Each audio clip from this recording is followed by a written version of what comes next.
Hulk হাতে ধরা কালো পালকটা কাঁপতে শুরু করল, যেন এটা জীবিত। হঠাৎ পালকটা আকাশে উড়ে গেল। তোতা চিৎকার করে বলল, ওটা আমাদের পথ দেখাচ্ছে। হাল্ক আর তোতা পালকের পেছনে জঙ্গলের গভীরে দৌড়াতে লাগল। এক জায়গায় পালকটা মাটিতে পুড়ে থেমে গেল। সামনে দেখা গেল একটা পুরনো গুহার দরজা। গুহার ভেতর থেকে ঠান্ডা বাতাস আর অদ্ভুত শব্দ আসছে। ভেতরে ঢুকে হাল্ক দেয়ালে দেখতে পেল প্রাচীন চিত্র, এক বিশাল কালো পাখি আর সেই বুড়ি। তোতা ভয় পেয়ে বলল, হাল্ক, বুড়ি ওই দানব পাখির সেবক। ঠিক তখনই অন্ধকারে দুটো লাল চোখ জ্বলে উঠল।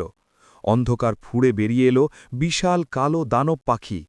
হাল্ক মুষ্টি শক্ত করে বলল, আমার মেয়েকে বাঁচাতে হলে তোকে হারাতেই হবে। দানব পাখি ডানা ঝাপটাতেই পুরো গুহা কাঁপতে লাগল।